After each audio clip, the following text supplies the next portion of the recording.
السلام علیکم ورحمۃ اللہ وبرکاتہ۔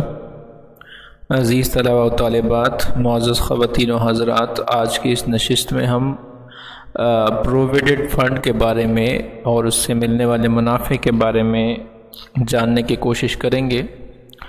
سامعین قدر، سرکاری، نیم سرکاری اور پرائیویٹ ادارے جو اپنے ملازمین کی تنخواہوں سے کٹوتی کر کے کچھ رقم اپنے پاس محفوظ کر لیتے ہیں، یہ ملازمین کی خدمت کا معاوضہ ہوتا ہے جو ان کی ملکیت میں آنے سے پہلے ادارہ بطور قرض رکھ لیتا ہے۔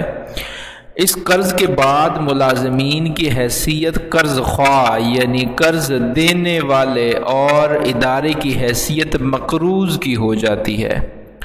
ملازمین یہ قرض دیتے وقت کوئی شرط نہیں لگاتے کہ اتنی مدت کے بعد ہمیں اتنا اضافہ کر کے واپس دیا جائے، بلکہ ادارے اپنی مرضی سے تبرعاً یعنی انعام و عطیہ کر کے اصل قرض سے زائد ادا کرتے ہیں، جو ایک آفر ہے ایک طرح سے کہ اگر آپ ہمیں قرض دیں تو اتنے عرصے کے بعد ہم آپ کو اتنا منافع دیں گے۔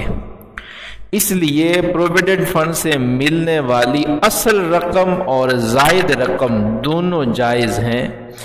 ہماری دانست میں پروویڈنٹ فنڈ کا معاملہ قرض کا ہے۔ قرض میں سود کی صورت تب پیش آتی ہے جب قرض خواہ اور مقروض کے درمیان ہونے والے معاہدے میں زیادتی یعنی اضافے کو مشروط کر دیا جائے۔ پروویڈنٹ فنڈ کے معاملے میں دونوں طرف سے زیادتی یعنی اضافے کو مشروط نہیں کیا جاتا، بلکہ ادارہ یک طرفہ طور پر زائد ادا کرتا ہے جو مقروض کی طرف سے قرض خواہ کے لیے ہدیہ اور عطیہ ہوتا ہے، جو شرعاً جائز اور سنت رسول صلی اللہ علیہ وآلہ وسلم سے ثابت ہے۔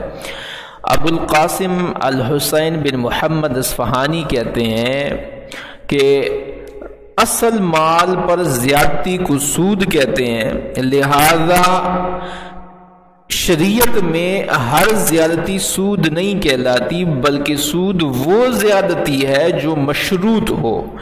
شرط کے بغیر اگر مقروض قرض خواہ کو اپنی خوشی سے کچھ زائد مال دے تو وہ جائز ہے، سود نہیں۔